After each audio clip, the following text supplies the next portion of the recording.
Welcome to Successful Living with Bill Napick.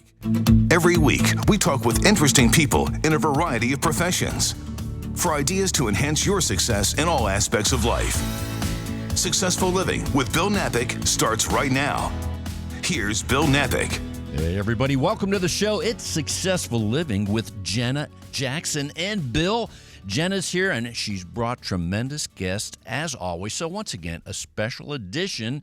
Jenna, welcome to the show, and let's tell people what we have in store for them today. Thank you, Bill. I'm very excited for today. We have two incredible guys here in Houston, very different industries, but they've already made a connection talking before the show, so we'll talk about that. And now we're going to talk to the masses and find out what happens and what's going on in their various businesses and everything else. So let's first welcome Bryant Reckling. His company is called True Craft. Bryant, welcome to the show. Hey, Bill. Thanks for having me. I appreciate it. So let's tell people True Craft, in case they have not heard of your business. Let's tell people about your business. So True Craft Market is, we're a specialty foods market, but we also serve breakfast and lunch. We do kind of grab-and-go meals, oven-ready meals directed towards families. And then we also have breakfast tacos and burgers.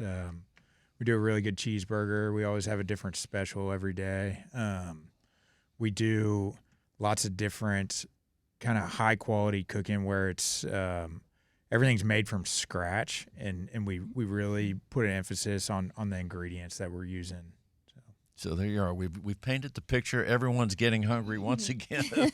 Burgers, all those things. As far as the background of the business, Bryant, let's tell people, because your background's very interesting. Obviously, you love food.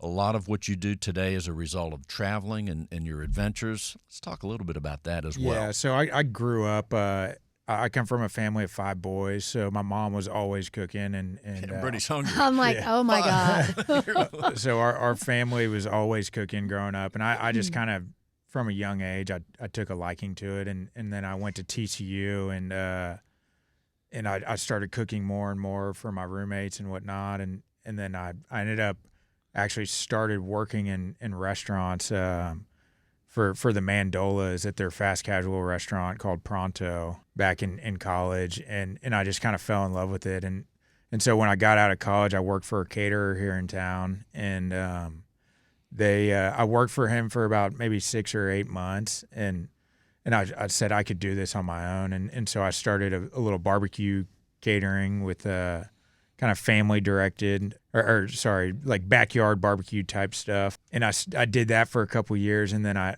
decided that I wanted to travel off to Australia and see if I could maybe learn a little bit more and also kind of just gain some experiences that I didn't get in college and high school. And so I worked for a restaurant called Rockpool Bar and Grill, which was number 3 in the world in 2003, and they do all live fire cooking. That's in Australia? Yes, yeah, Wow. in Melbourne, Australia. Yeah.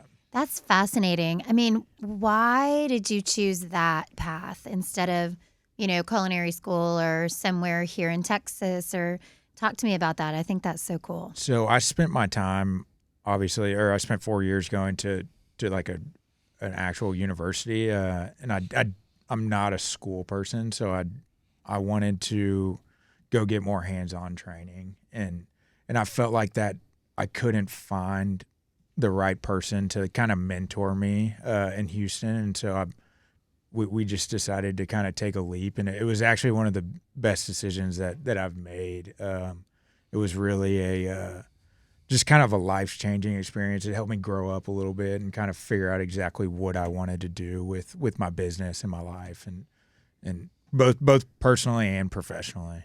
So. What was your experience there? You told us a little bit about like the number of chefs you worked with and that kind of thing before the show. Talk a little more about like what your experience in Australia was. So it was like from a professional standpoint, it was a very it was long days, long hours. I was probably working 70 hours a week and really, it was a grind, but I was learning from some of the guys that had worked at this restaurant for 15, 20 years, and they were working the grills. And so that's how I learn is by watching people, and I mean, I picked up so many different aspects, and I made lifelong friendships. And I worked with people from France, South Korea, China, Japan, literally kind of all over the world. So it was India, it was a very interesting and eye-opening experience. Coming from, the small bubble that I lived in for, the first 25 years of my life. One of the things I'm thinking about, first of all, Australia, I've never been. It's fascinating. Have you been there, Jenna? I have not been there. It's no. on my It's list. I on want to my go. list. Yep. But first of all, how you chose Australia to go for this research and it really sounds like a tremendous adventure as well. But why did you pick Melbourne? And then did you have a strategy in mind to say, okay, did you already know people, or did you say, I'm going to start seeking out these chefs and these culinary? So I had a friend from high school that kind of did something similar. He wasn't like in the hospitality industry, but he was a good friend. We played baseball together in high school, and he went and he did this for 2 years. And the way he paid for his travel was working in hospitality, and around the country of, so he'd work in one area for 6 or 8 months, and then he'd move on, and he got to travel, and it paid for his travels. And my wife and I, we love to travel. We don't get to do it quite as much anymore. You get to travel around Houston. Yeah, exactly. Exactly. And so I saw that he was doing it, and I asked him about it, and he was like, oh, yeah, like, I get paid pretty well, and I get to, have a lot of freedom to kind of do what I want to do. And I started looking into different chefs and I said, hey, I'd like to try and go work for one of these people. And I actually went to 25 to 30 different restaurants and gave them my resume. Only 2 called back. And so I got a stage at one. I did it, and they gave me the job. A stage is basically when you go in and you work for free, and they kind of see how you work in a kitchen. So they gave me the job. That's your school. Yeah. So, Very but cool. it wasn't the right fit for me. It was kind of a little bit more basic than what I wanted to be doing. Like they had me like kind of like cutting French fries they put me like in a closet and told me like, hey, cut a case of French fries for us. And then I was like frying stuff, and I wanted a little bit more advanced, kind of cooking techniques and stuff like that. And so I kept searching, and then I finally found Rockpool Bar and Grill, and they gave me a stage. And then and this was like a dream come true because they dry age beef, and I love steaks and cooking steaks. It's wood fire cooking, which I also loved. And they'd bring in all this fresh produce like oysters, and it was a bigger team. Like the other job was maybe 1 or 2 people, and it wasn't a right fit for me. Coming into this bigger team environment, I've really got to see, I was so welcomed in by them. It was really interesting because you always hear about kitchens and how they're hard-nosed, and this kitchen was not like that at all. Like everybody kind of knew my name. Like it was almost like they briefed everybody that, hey, I was coming in that day, and it was just very welcoming. It was very team-oriented, and so they were very willing to teach, even if I was slower than 99% of the people there. We're talking with Bryant Reckling. His company is True Craft Market. Bryant, when you were in Australia, going back to that, we want to talk about the wood fire. That just sounds good. I could hear the crackling of the wood right now. However, as far as the menu that they had, it sounds like beef was a big part of it, but also, and a stupid question because I've not been, is Melbourne near the water? Yes, it is. Okay, It is on the seafood, water. it had the Yes, full yeah. gamut Oh, yeah. They would. Wow, that's They some would good get food there. fresh oysters from, I think it was called Coffin Bay, Australia, actually. And we actually got to go and eat oyster. We shucked oysters right there, like in the bay. That's so and cool. shucked the oysters and ate them right out of the. I can't eat an oyster here in Texas anymore because these were the best oysters I've ever had, and so I'm never gonna. It top ruined you. Yeah, exactly. So I don't eat oysters anymore, actually. Well, tell us about the wood firing part of cooking. Now, do you do that here as well? Yes, yeah. We have a wood fire rotisserie. So we do wood fire rotisserie chickens every morning at True Craft. And then we also do some different grilled We grill a lot of different salsas, like for our breakfast tacos. We also do some grilled meats, but you can't replicate a wood fire grill in any other way. It imparts a flavor into meats and vegetables that nothing else can, and it's very primitive. Like fire has made humans be able to advance for millions of years, right? So it's very primitive. I read a book about it, actually, about how fire has evolved humans so much because it breaks down the proteins in the food, so we don't have to work as hard we can use that energy to work on other things rather than having to, use it for survival.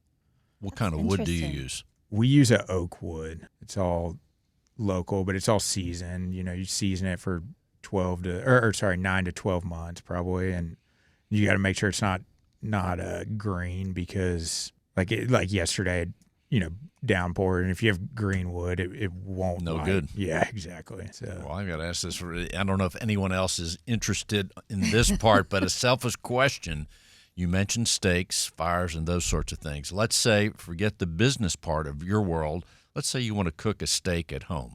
What happens there? Does that ever happen, number one?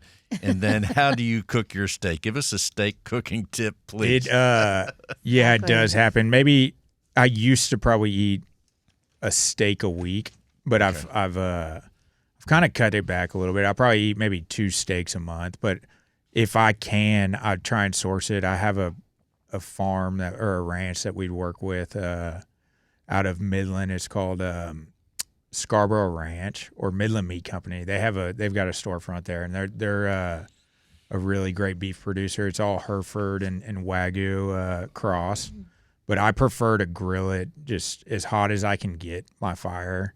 And I'll you use charcoal or a gas grill? I'll use a lump charcoal at home. At home, I have a green egg, and it's quick and easy. But like ideally, if you have the time and the equipment, cooking, you're burning down wood and using that but you have to have like 2 hours to burn your fire right and all this stuff. So it's usually not an option, but lump charcoal, any sort of, it's B&B is a good brand that, it lights well. And I typically will use, if I'm grilling a steak like that, I'd use a mesquite wood. It burns a little bit hotter, gives it a little bit different flavor. But I will cook it as hot as I can, just salt and pepper. I'll temper the steak maybe for an hour on the so I'll put it out on the countertop. Room temp, get it to room temperature. Yes, exactly, yeah. And then salt, like really nice salt, like a sea salt, and fresh cracked pepper. We make a tallow at True Craft where we cook down the leftover fat. It's pure. It actually will last for years. But sometimes I'll rub that on it and before I salt and pepper it. Basically just grill it on both sides and sear it. I never do I don't time my steaks. It's more of a color thing, but I've done it so much that it's harder to explain. But you just want like a good crust, and then at the very end I make like a garlic herb butter, and we melt that over it, or we baste that, so it like basically livens the fire up. And, you had to ask. Yeah. So I'm starving. When are we going over to his house? Yeah, exactly. Give us a call. Anytime. Well, just let us know when that's going to happen. That sounds ridiculous. Yeah. So that's kind of my go-to, and then I would serve that probably with like some Robuchon potatoes and maybe like which is just a whipped potato, some broccolini or green or salad. I mean, you guys eat well at your house. yeah, we do. So what other kinds of dishes? You said you have breakfast, kind of pick up and go breakfast in the morning, for like lunch, and then the pickup options for the afternoon, evening, for families, for dinner. What kind of options do you have there? For like as far as the pickup food, we do primarily like our biggest seller is going to be our brisket enchiladas. That's like by far we probably sell 3 or 4 times as much of the brisket enchiladas as anything else. They kind of just fly off the shelves. But we also do chicken, cheese, spinach. So if you have like different dietary restrictions, we do try and work with people on that. And then we also have chicken and sausage gumbo, chicken soups, different salads, and we have some dips like chicken salad. We also have a tuna salad. What else? We do burger kits as well, like where. And this is all stuff we can pick up Yes, and go exactly. take home. So great.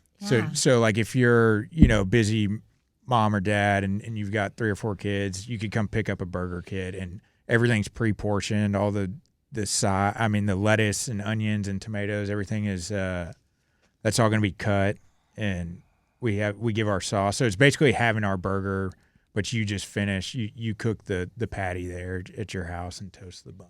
That's so smart, because I feel like especially in this day and age, people are so busy. Yeah.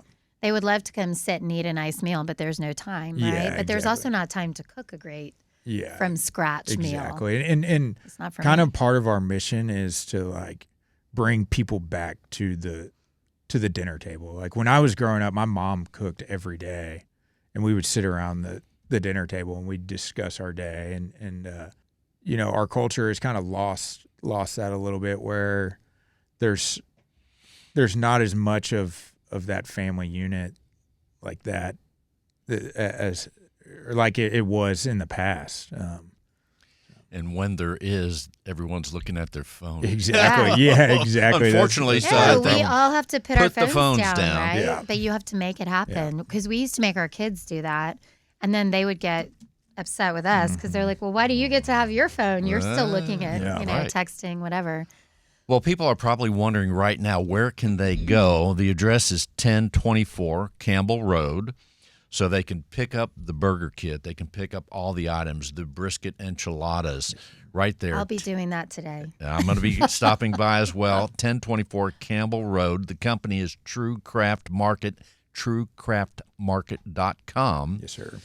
And the owner, and along with your wife. Let's talk about your wife a little bit. This is Brian Reckling. She's busy with. She's minding the store right now where you're over here, I'm guessing. No, she's actually not. She's she's got a much tougher job than I do. So we have a 2-year-old. There you go. And then we just had another baby, a little girl, about a month ago. Congratulations. And thank you. So Brandy worked for Landry's for maybe a few years, kind of not right out of college, but she worked for Landry. She actually had a fashion merchandising degree from TCU, and we met at TCU. And so she was working for Landry's, and then I decided I wanted to open True Craft, and she's like, okay, well, I'll come help. And she ran the front. So she ran the front until our first son was born. Now she does a lot of our kind of corporate catering and kind of back office type stuff now, but she works from home now, which is, it's given her a lot of freedom to be able to, take care of the kids, and then also, help out with the business. That's awesome. So you just mentioned corporate catering. I don't think we've touched on that yet, but you also do corporate catering. Yeah, lunches. Talk to us a little bit. Yeah, what do you offer there? We can really offer anything from our lunch menu or breakfast menu, but we can also, depending on the size, we can do box lunches, or we could do something as nice as past hors d'oeuvres, or buffet setups, or even seated dinners for like kind of a, if somebody wanted to have, a steak dinner type thing where, have us to their house and they have 8 of their, maybe it's a law firm, they have 8 of the partners there, and we cook them a steak dinner in their house. We can do that as well. That's very cool. That's a great experience. Yeah. Brian, what else do you want people to know? Everything that we do at True Craft, we try and source the best possible ingredients that we can. Try and use ingredients that are not processed, because I think a lot of people are, or a lot of the ingredients that we eat nowadays in fast foods and from the grocery store, there's just so much processed foods, and I think that people can really like take the control of their health back by really eating whole foods, where you don't have to eat the most healthy. You can eat a piece of bread, or you can eat sugar if you want. You can have sweets, all in moderation. I think it's really when you start eating things that have a lot of additives and that are further from the source of the farm or the ranch. We try and live by that and supply people with high quality food. And it's going to be more expensive, but you're going to taste the difference. And it's like with our burger, we don't cook it any different than anybody else, but every ingredient that we use in the burger is the best ingredients that we can find. And we actually just won an award, or not an award, but some guy, his name is John Hamburger Hopkins. He comes out with a list every year, and I think he rates 150 burger joints, and he named us number 1 for the best burger in Houston. Wow. So we got to find out about that. Yeah, I have not had Nice. that burger. That's right. So, and also one of the things we didn't mention too, we talked about picking up the food, but you also have some tables there if someone wants to eat this burger or the enchiladas or anything else right there at 1024 Campbell Road, right? Yeah, so we have, I think it's maybe 16 or 17 seats in True Craft. We can't really handle like the big parties as much, but we can handle up to 4 or 6 people. We're a fast casual restaurant, so all of our burgers are made fresh to order, and you're getting a gourmet burger in 7 to 8 minutes. And we have people that come in for breakfast. They'll do their On the way to work too. Yeah, they'll do their kind of little meeting, breakfast taco, have a meeting with somebody before they're heading into work. The dining has changed a lot. We used to sell meats actually from Midland Meat Company, but I took maybe about 2 months ago. I took out the meat cases, and I added seating because our lunch business has gotten so busy with the burgers and the other items that we have. Like we have a rotisserie chicken and prosciutto club that's really popular, and we also have like a New Orleans style roast beef sandwich that does really well. So. Well, it sounds good. So people can make their way to True Craft Market, 1024 Campbell Road. The website, truecraftmarket.com, right? Yes, sir. And we say hello once again to your wife. Yeah. Yes, yeah. and those babies. Those babies. Yeah. That's awesome. They're keeping us busy right now, definitely. No No doubt kidding. about it. Well, thank you for being with Yes, us, sir. Bryant Reckling, True Craft Market. Awesome. Thank you, Bryant. Yep, thank you. At P&R Creative, your story is our motivation. We want to tell your story in a way that resonates with your target market, whether that be your employees, your investors, potential customers, or a global television and film audience. We get to know your company, your customers, your employees, your goals, and then we put together a detailed plan that maximizes what you do well and plans for improvement where you may need it. We weave together all the pieces of your story to provide consistency across marketing, communications, branding, ESG, and video storytelling. Reach out to us through our website, prcreativegroup.com. That's prcreativegroup.com, or call us at 832-553-6208. 832-553-6208. Reach out to us. As we continue, it's now time to change gears and talk about property taxes. Ali Galan, the company is American Property Tax Service. Here he is. Ali, welcome to the show. Thanks again for having me, as always. I really appreciate being on your show. Well, you are one of the things, we don't have to dwell on property taxes so much. However, you focus on commercial, helping people lower their commercial property taxes. But one of the things that I think's incredible about you, as I've known you for many years, you're very successful at what you do, and you're organized. And I don't know how you do it, but maybe you'll tell us about that secret sauce. Can I get some I'm tips? still thinking about food, though. Okay. Okay, so the key to organization is having an extremely disorganized desk. All right. And you have to know where Step everything. one. Yeah, if everything is neat and clean on your desk, guess what? You're not busy. You're not making any money. You're not making any progress. So my desk is as busy as it can be. Stuff stacked on top of each other. One has nothing to do with the other, but I know exactly where everything is, and I can get to it. And as soon as the customer calls me, I know exactly what we're talking about. I can shift gears in my head pretty quick.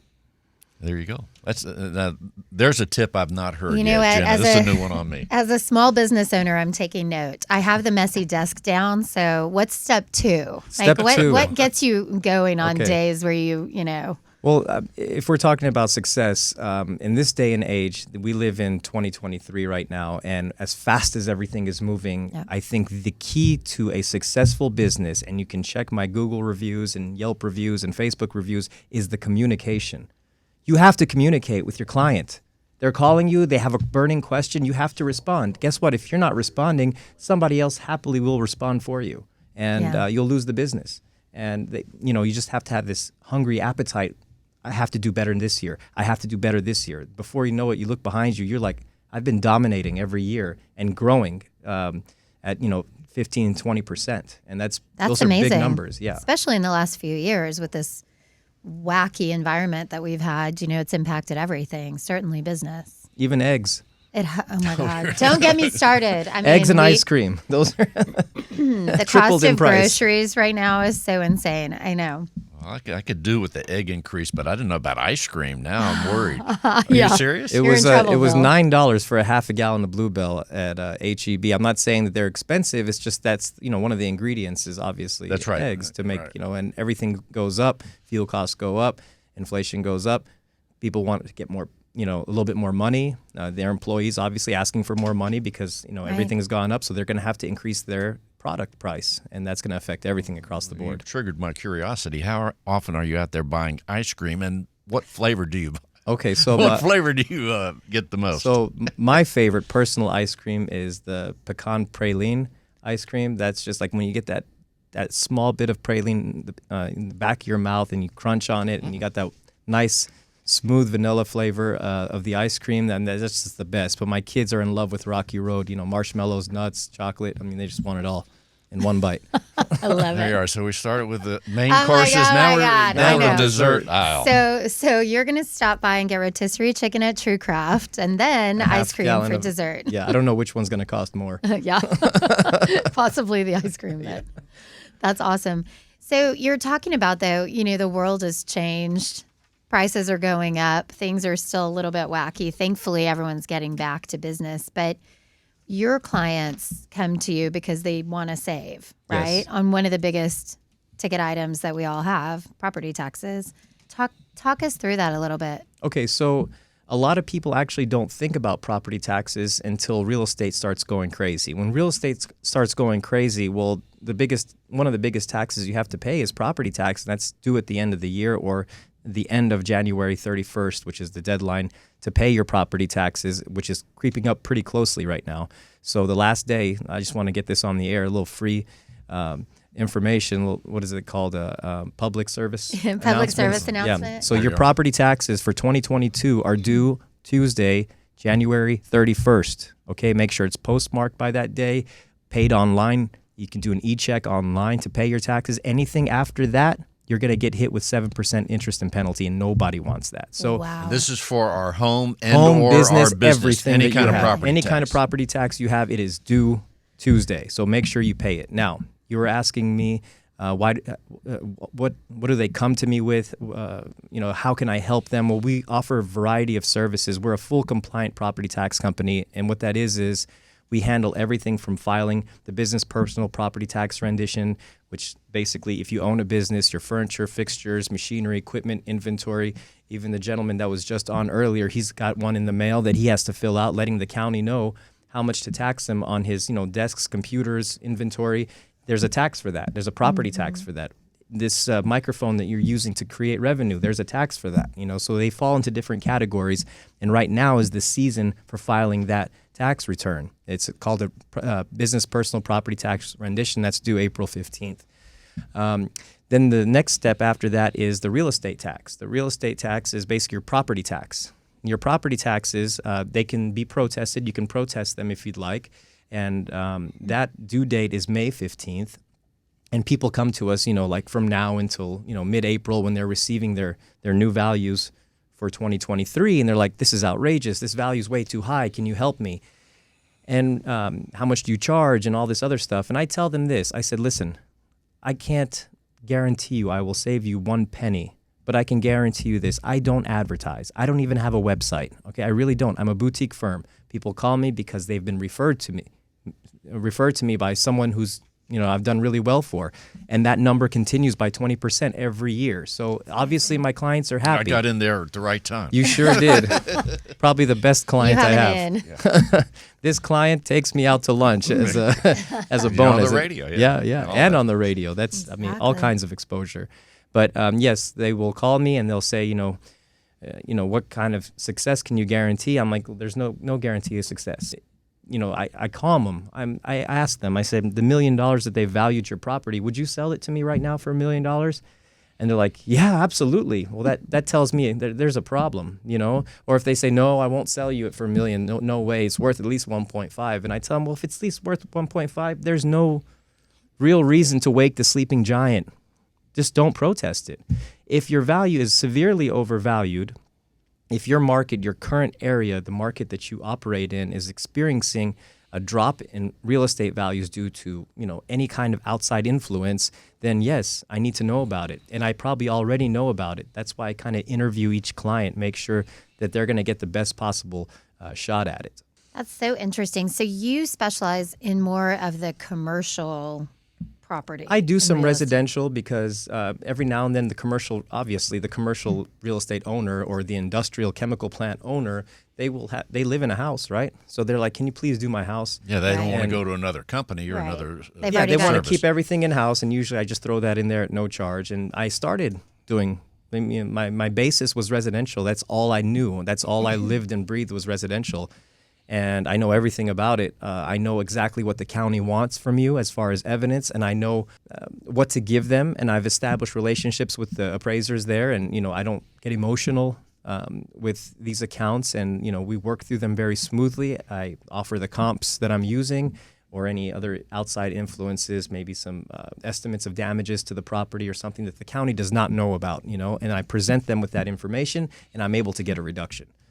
And I do it with various sources. I have satellite imagery that I use that is updated every 3 months. I can take a look at any property I want, and I can measure their roof, their slab, their pool, anything I want. I can measure, and I can measure the area, the height, the width, anything I want. I mean, and I can see if they're in a flood zone, if they're not in a flood zone, because our flood zone maps have changed. So I kind of can do a brief little interview on the property and say, hey, listen, you've got a fighting chance. Your value is way too high, you know? That's so interesting that you're using that kind of technology too to really as an advantage for your clients, right? Sure. I mean, Well, the county uses it against you. So whatever they make available to use against you, you can use back on them, which we need to be one step higher than the county, even though the burden of proof is on the county to prove. So my job is to go in and kind of raise the eyebrow and kind of be the bigger burden of proof, and that way we can get a reduction that we want for our clients. Well, one of the things I think about when I think about all the great things, restaurants and great food here in Houston, I've been here for many years, I really enjoy that, but we do have the reputation for having high property tax. I don't know when that started. Do you? I mean, when was it? We always have that. And why is it so high for homes and for businesses? Just curious. So property tax is made up of two things. The first thing is the value of the property, and the second thing is the rate of that property, the rate of the property tax of that where that property is located. So I'll give you two examples. Urban environment, where we're at right now, inside the loop, right? It's City of Houston, Harris County, and HISD, right? That's it. There's no mud districts. There's no lid districts. There's no, other districts to pay taxes to. So that tax rate is probably around 2.3 to 2.5% of the total value. So if you have a value of $1 million, your taxes are going to be $25,000. Okay, basically, 2.5% of that. Now, let's say you live out in the suburbs. Well, the way the suburbs work is you have mud districts and you have lid districts. No one knows what these What's things. lid? Okay, lid is levee improvement district. That means you are close to a levee that's protecting your house from being washed away. Now, this is that big hill, that grass hill looking thing that basically keeps the water out, and it undergoes maintenance every time we have a flood that comes through. It gets torn up. They have to go back there and compact it, and the engineers have to go and make sure that it's stable, that it'll hold and won't let the water in. So that's a levee improvement district. That tax will never go away. That'll always be there. Now, a mud district is a municipal utility district. This is where basically the land developer or the neighborhood developer goes in, buys the land, but doesn't have the money to run the water, the gas, electricity to each individual lot. So he asks the city to do it for him, right? So it's a lump sum of, let's say, $50 million project. The city undertakes that project, right? Then they pass the tax on to the homeowners. Once that $50 million bill gets paid off, obviously it goes by what? Again, value, right? So when they start building those houses on there, that adds value and they pay the tax on it, it pays that mud district all the way down to 0 until one day when it is 0, they connect to city services, which they've always been connected to city services, but they'll officially, on paper, be on city services, and that mud tax will go away. So every year, those mud taxes will get less and less and less until it finally says, oh, Greatwood is now part of Sugarland, Well, when you mentioned taxes going back to the suburbs, I remember not long ago, last year, looking at a new home development, new home builder, and I don't know where this was. I want to say up 99 somewhere. Anyway, I said, well, what are the taxes here? 3 point something? That's right. That's your mud district. But the house price was low, wasn't it? I don't know. All I know is that so there's there was a trade-off. high tax. There's a trade-off. So if you're a developer and you go out there and the developer spends his own money and runs the water, gas, electricity, and digs out the streets and the lots and everything, if the developer pays for that out of his own pocket, the price of your house is now 40 to 50% higher. You are no longer attractive anymore to the market, right? In order to stay competitive, you want to make sure you can offer the lowest price and give the biggest house for the lowest price possible. And by doing that, you have to let the mud district come in and do their thing, so it brings your initial bottom line cost lower. And then I went further north, and I favor this area, by the way. I may move there or buy a second home. Are you talking about Fulshire? No, I don't think they have low taxes, but I'm talking about New Waverly, a brand new home development up there. It was 1.9. Yeah, there's no mud district. And I was asking the sales guy there who became my friend, I said, man, what are some of the things other than the 3-car garage and the acre home plots, what attracts people? He says it's the low taxes. The 1.9%. Wow. They're not connected to city services. That's the thing. That's the biggest difference right there. There's no mud out there. And they're living happily ever after. Last I checked. Yep. I don't know. But it's a little bit of a commute. That's true. There's a price to pay. You're either going to pay the tax or you're going to pay the gas. But isn't it interesting that there's these such variables within a 50-mile radius? Not even that. Just saying. Maybe even less than that. It's wild. Yeah. And I didn't realize how all that worked. So that's why if I didn't have the dogs, I'd rent. But just saying. It's pretty profound. And actually, when you move into the city, then you start looking at houses inside the city. You're like, why is the price so high on these houses? Exactly. Well, because the taxes are so low. The tax rate is low, but the offset to that is the value of the house is going to be up. Literally, the reason people move to Texas is because of our no state income tax. Yeah, one of them. We don't have state income tax. We have an amazing, exploding job market here. Literally, you could fill out a resume and just be working probably in the same week. In almost any environment, any work environment, whether you want to be in the business world, whether we want to be in hospitality. In Houston, our hospitality numbers are way up. We have a lot of restaurants, bars, hotels. Our hotels are starting to look very trendy, like out-of-state hotels, vacation hotels. Some people even do what do they call it? The staycation. Yeah, we have a hotel that has a Texas-sized and Texas-shaped lazy river. So. Anyway, so what brings people here is you get more for your money. You get a bigger house, you pay less taxes, you do get a lot. And you get a job immediately. I do. So they move here, and then whenever you have a lot of people moving here, you have supply and demand issues. So as the supply dwindles and the demand increases, the prices go up, taxes go up, everything goes up. So we choose personally to stay in the suburbs because we get a lot more for the house that we live in. And it's just easier, and the schools are more preferred that we prefer our kids to go to are in the suburbs. Our schools, our free public schools, the quality of the education they're getting is equivalent to private schools. That's amazing because it's definitely, even like if you're talking inside the loop, we moved outside the loop a little bit, not much, but like Memorial Spring Valley area where TrueCraft is. Because once I had kids, I was like, well, we either have to pay for private school. I can't send them to the schools that were zoned for my house at the time in Garden Oaks, I think the schools have gone up a little bit. But, to your point, it's like you pick by all these different things. And tax rate is one of the biggest indicators for sure. To each his own, and we have a lot of multifamily. But what I mean by multifamily, that's our term for it. You guys call it apartments. Okay, so these apartments, when you pay the rent, wherever that apartment is zoned to, your kid gets to go to school there. So you'll see in our neighborhoods, even apartments are going up in our neighborhoods in the suburbs, and they're getting zoned. People are happily paying that inner city rent for the out of city apartment Yep. just so their kids can go to school. At the free public school that apartment is zoned to, they're after the schools. It depends on everyone's situation. You have empty nesters, which want to live in the city or closer to Galveston or Clear Lake, or you have the families that, they're still, the kids are in school. You want to be closer to the suburbs. So everyone has needs. Or you're a single guy, you're a bachelor, you want to live in the Heights. These are all different, and you want a modern looking condo or something. I mean, these are all different needs. Everyone has different needs, and our city can accommodate all of that. And that's what makes our city so great. We're just not a metropolis city. We have urban, suburban, even New Waverly, the more farmlandish properties, open acres, and beautiful Texas sunsets. Yeah. Well, and then also to say this, in New Waverly, you're next to that Sam Houston, or you're near the Sam Houston National Forest, which, I've been here for many years. I never even thought about it till I took my trips up there. In the meantime, we are talking with Ali Galan, American Property Tax Service. That's right. He doesn't have a website, but you'll find him if you really need to, right, Ali?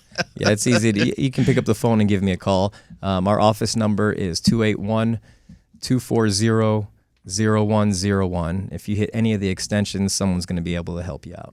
It's 281-240-0101. We're in Stafford, Texas. You're a very organized person, analytical too. I've been, and you love food. So let's tell people how you stay organized as a father of two children, as a husband.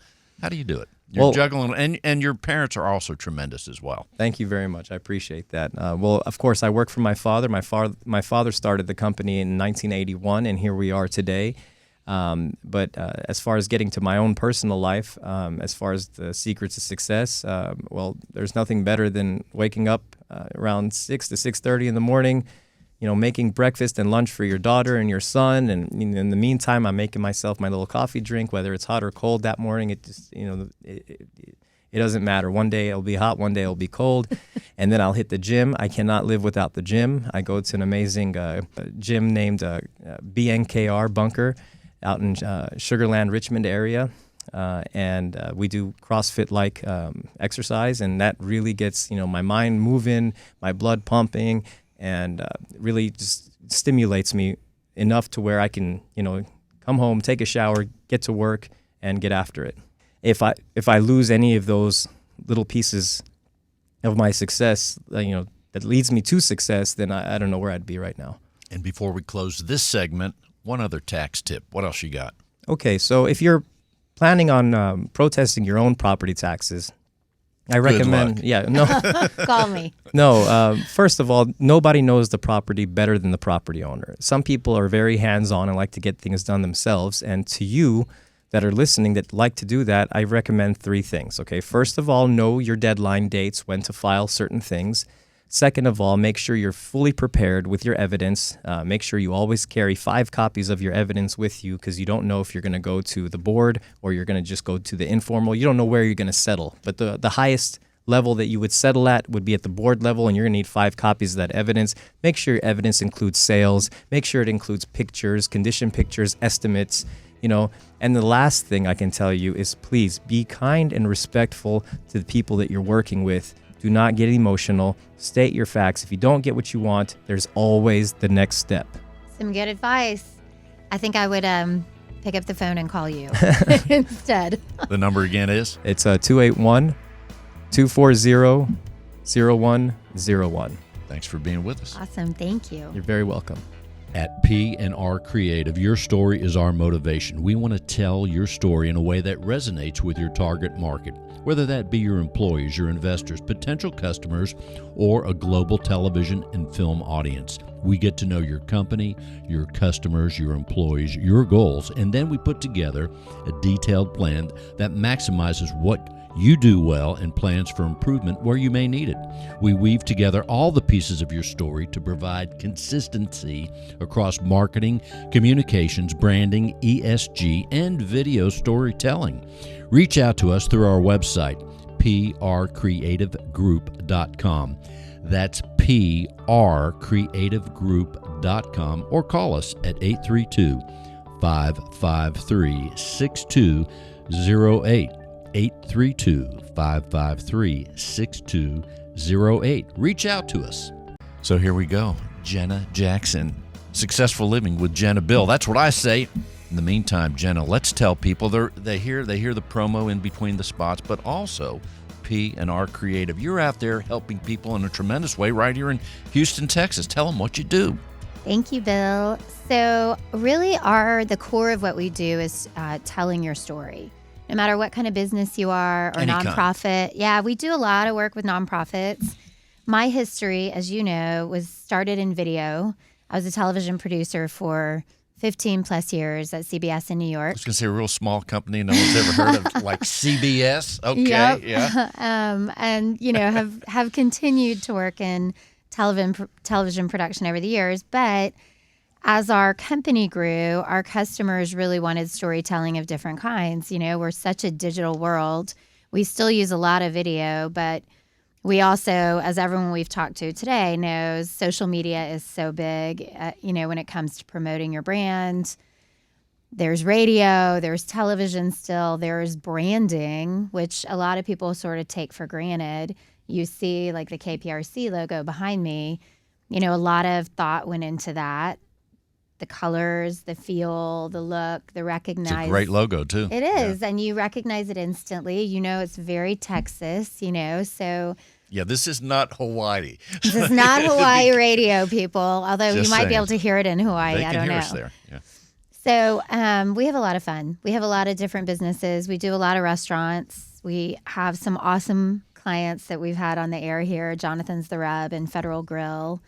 We're having so much fun with Federal Grill right now because they literally just opened a 5th location in Scottsdale, Arizona, which is doing great. And you were out there, too. Yeah, and I'm headed out again for the grand opening, but it's really beautiful. And so, it's fun for me to be able to work with these amazing brands and help them tell their story. And I kind of get to live vicariously through, what good work ethic they have, what great brands they have, and I have a lot of fun.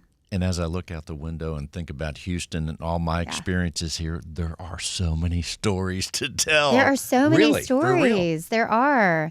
And I feel like everyone kind of, we've talked about companies have a brand. Everyone has their own personal brand. Everyone has a story to tell. And telling your story well helps you connect to your customer or your potential customers, which is really the key, right? So it's a fun business to be in. No doubt about it. So one of the things I want to think about, too, when I think about stories, just wine. Let's just take wine, for instance. The story of everything is so important. But here you have something that's just a juice. Let's say it's put in a glass bottle, but every wine label tells the story. It does. I kind of pick some of my wine based on cool labels. And don't we all make our consumer choices, even buying a home or anything else, by the story that's presented? Because For sure. from little kids, what happens?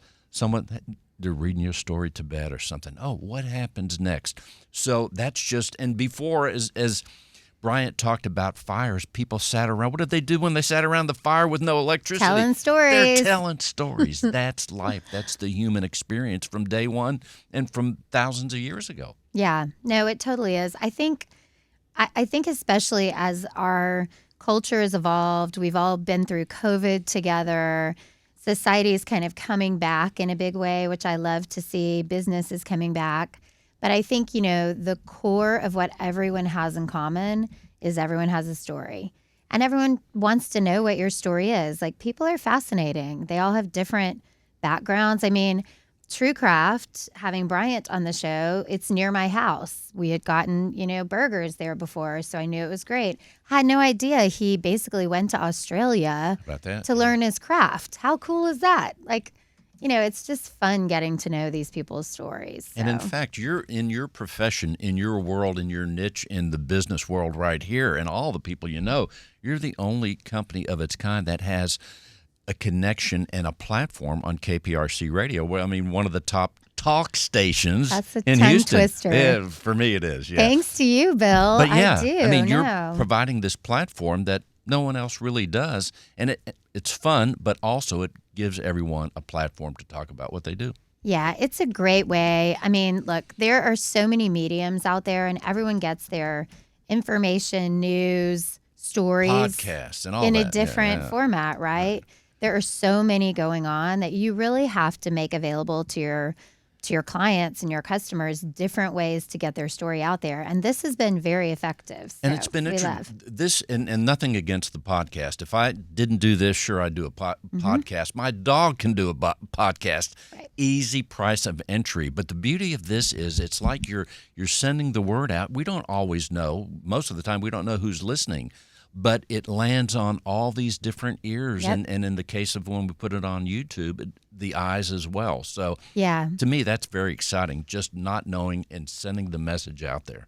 Yeah, and every week that I do one of these with you, somebody who I haven't talked to in a while, or Hey, somebody Jenna. saw it on social media, or a mom at the basketball game for my boys, like, oh my gosh, I didn't know you did that. I just sent your info to my husband's company or whatever, and I'm like, perfect. That's the whole point. So it's a fun way to meet new clients, tell their stories. It's a great platform. Someone's out there listening right now, Jenna, and they say, I want Jenna to help me tell my story. What And should if they you're do? lucky, you can hang out with Bill Napick. Well, every now and then, but let's tell people. What should They do? should go to our website, prcreativegroup.com. The name of the company is PR Creative Group. It's named after my twin boys, Parker and Reese. They think I should have just called it Parker Reese Productions or whatever, but Maybe it's some- not quite as catchy. I maybe told them they could someday. change it down the road, yeah. prcreativegroup.com. And the phone number is? 917-922-8146. 917-922-8146. Very nice. Thank you so much. Thank and you, let's Bill. talk again to Bryant before we close out the show. Give us a quick word. Bryant, let's tell people how they can reach you at True Craft Market. You can find us at truecraftmarket.com, or you can call the shop at 346-293-9304, or you can just come in and see us at 1024 Campbell Road. And what if we want to tell the story around a wood fire where Bryant's actually cooking some food that we could eat after the story's over? So cool. I think we're all planning on making a trip later to get either brisket enchiladas or rotisserie chicken. Is that okay, Bryant? Yes, we can do that? definitely. Y'all come by. We'll be there till 3 p.m. today. And again, the website is? truecraftmarket.com. Thank you so much for being with us. Ali Galan, say a final word before we leave. Taxes. Boy, death and taxes, as they say. You kind of, I on the real estate show, you know what I call Ali? I call him the property tax superhero. Because take a look at it. Folks, tune I into know. the YouTube channel. He makes taxes fun, I have to say. That too, but you put some glasses on him, you got a Clark Kent thing going That's on. awesome. Just saying. You're always so kind, Bill. I appreciate that. Well, yeah, again, if you just have a general question, just pick up the phone. We'll talk. I have no problem even addressing residential, but I'll probably ask you to call one of my colleagues. You've got I've got plenty team, of. yeah. I've got a team of great people that can handle residential. I myself handle commercial and industrial property, but the way to reach me is at 281-240-0101. We're in Stafford, Texas. We're open, almost 6 days a week, 9 to 5. In a general word, I'm going to say two things. Medium rare. That's it. So in the meantime, thank you all for that applies to everything in life. I don't know. I agree. Thank you all for listening to Successful Living with Jenna and Bill, a special edition. And you can go to my website if you want to access the past shows. Simply go to Radio Bill. That's not too hard to remember. RadioBill.net. It's all right there. Radio Bill. That's not too hard to remember. RadioBill.net. It's all right there. Jenna, as always, let's do this again sometime, right? Yes, please. Thank you, Bill. And we'll see y'all next time. Thank you.